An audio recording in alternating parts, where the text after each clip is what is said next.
Y vamos a ver si es que se aprendió la clase de antibióticos y vamos a ver cómo ir matando cada una de las bacterias. Así que cómo se mata a un Streptococcus piógenes, y la verdad era con las penicilinas, ¿cierto? Las cubrían muy bien la G, la B, la benzatina. La ampicilina o la amoxicilina se usa mucho también. La cloxacilina y flucloxacilina también cubrían bien al Streptopiógenes. Y acuérdense que las cefalosporinas, en particular las de primera generación y las de segunda y de cuarta también, pero en la práctica se usan las de primera generación para el manejo de esta bacteria, como el cefadroxilo, los macrólidos en el caso de los alérgicos, ¿cierto? La clindamicina.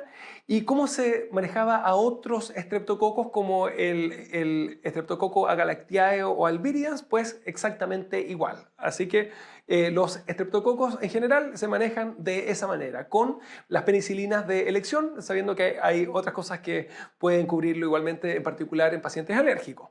¿Cómo se manejaba un neumococo, a un Streptococcus pneumoniae? Pues con las penicilinas igual. De hecho, la penicilina endovenosa o la ampicilina o la amoxicilina andan bastante bien.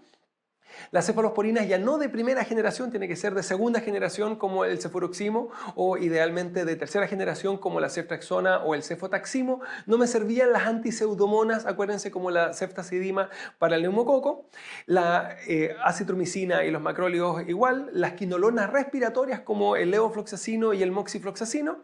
Y si es que era resistente, acuérdense que era por mutación de las PBP, y en ese caso de elección era la vancomicina. Ahora, eventualmente sí me sirven los macrólidos, sí me sirven las quinolonas respiratorias, pero en la práctica de elección para el neumococo resistente es la vancomicina.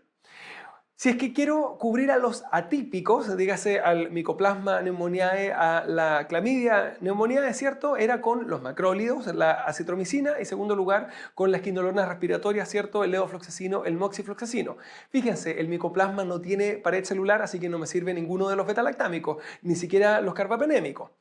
El Haemophilus influenza, que acuérdense que su mecanismo de resistencia es por producción de beta-lactamasa, se cubre con amoxicilina, pero más ácido clavulánico, más un inhibidor de las beta-lactamasa, con las cefalosporinas de segunda generación en adelante, ¿cierto? Cefuroximo, ceftriaxona, cefotaximo, en el sentido en que son resistentes a las beta-lactamasas, la cefalosporina. Los macrólidos, igualmente, que me servían para los pacientes con neumonía y que eran alérgicos a los beta-lactámicos. Y con las quinolonas respiratorias, igualmente, como el levofloxacino o el moxifloxacino. ¿Cómo se mata a un estafilococo aureus meticilino sensible? Perdón. En este caso, obviamente, con la cloxacilina o la flucloxacilina, que eran las parientes de la meticilina, con amoxicilina, pero más ácido clavulánico tenía que ser, porque los estafilococos sensibles igualmente producen beta-lactamasa, así que se llama sensible porque es sensible a la meticilina, que era justamente resistente a la beta-lactamasa, pero sí puede destruir a la amoxicilina, y ahí hay que agregarle el ácido clavulánico. Con las cefalosporinas de primera generación, que son muy buenas para las infecciones estafilocócicas, ¿cierto? Las de segunda generación, como el cefuroximo, ya no las de tercera generación, sino que ahí me salto a las de cuarta generación, como el cefepime.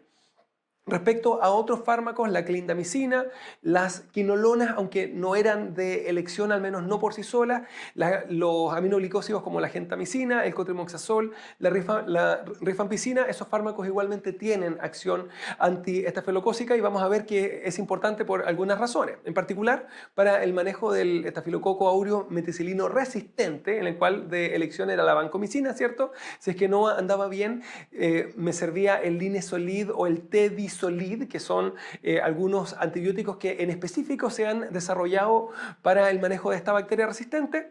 La daptomicina, la ceftarolina, que habíamos visto que era esta cefalosporina de quinta generación que se ampliaba a los gram positivos con mutación de las PBP. Y finalmente mezclas de otros fármacos, ejemplo clindamicina, ciprofloxacino, gentamicina, el cotrimoxazol, la rifampicina, siendo esas últimas dos, el cotrimoxazol más rifampicina, lo que habitualmente se deja en el tratamiento ambulatorio de las infecciones por el estafilococo aureus meticilino resistente. ¿Cómo mata una Escherichia coli, una enterobacteria? Pues con ampicilina, con piperacilina o con la amoxicilina y la ticarcilina, que son los equivalentes a esas dos bacterias, con el Aztreonam, que era el único monobactámico que andaba perfecto con los gram negativos, incluyendo la Escherichia coli, con cualquiera de las cefalosporinas. Acuérdense que desde la primera generación ya cubre bien a las enterobacterias y a medida que aumentan las generaciones van aumentando la cobertura de los gram negativos como la Escherichia coli. El ciprofloxacino y las quinolonas en general, con los aminoglicósidos, incluyendo la gentamicina, ¿cierto? O sea, hay muchas formas de matarla. Además, el cotrimoxazol, aunque no era el óptimo, andaba bien. Y finalmente la nitrofurantoína, que me sirve en específico para el manejo de la infección urinaria. Cuando es una Escherichia coli ble con beta-lactamasa de espectro expandido, acuérdense que ya no me sirven las cefalosporinas. De hecho, la definición de ble es que viene con cefalosporinasas, dígase de esa forma, y de elección son los carbapenémicos, aunque se puede usar alguna mezcla de las otras que vimos antes, como la gentamicina, las quinolonas, etc. Pero, repito, de elección son los carbapenémicos por regla general.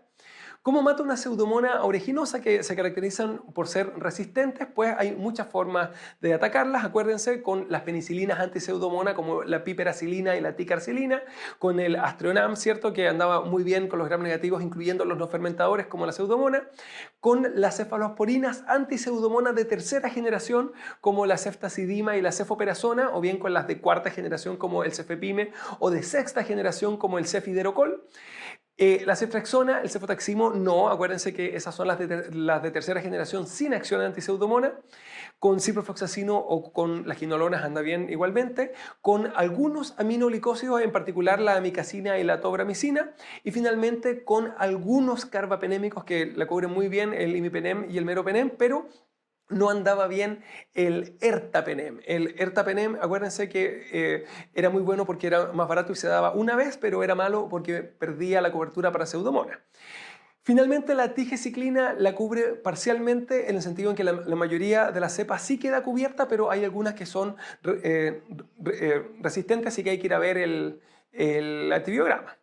¿Y cómo se manejaba el Acinetobacter baumannii? Pues exactamente igual que la Pseudomonas aeruginosa, ¿cierto? Son primos, son bacterias no fermentadoras, en ambos casos gram negativas. Finalmente, los anaerobios. ¿Cómo mato un anaerobio? Pues con metronidazol, ese es de elección, ¿cierto? La clindamicina andaba muy bien. El moxifloxacino, que acuérdense que era la única quinolona con cobertura para anaerobios, ¿cierto? Y finalmente la penicilina G en dosis altas. ¿Cuál de las cefalosporinas cubría a los anaerobios o qué generación? Y la respuesta era ninguna, solamente algunas muy específicas que en la práctica no se usan, venían con alguna acción anti-anaerobio. El ácido clavulánico mezclado con amoxicilina me sirve, pero solamente para los anaerobios de la boca, no para los gastrointestinales. Así que acuérdense, para una infección periodontal, una adenitis suporada asociada a lesiones dentales, me sirve. Pero para una infección por anaerobio abdominal, por una apendicitis, por ejemplo, en ese caso tengo que dejarle el metronidazol. Y finalmente, ¿cómo cubro al meningococo de elección, la ceftriaxona o el cefotaximo, las cefalosporinas de tercera generación? Y aparte de esto, la penicilina G en dosis altas podía servir, ¿cierto? Pero recordando que en la actualidad se prefiere la ceftriaxona por sobre la penicilina. Eso es todo. Si es que lo aprendieron, muy bien. Que estén bien.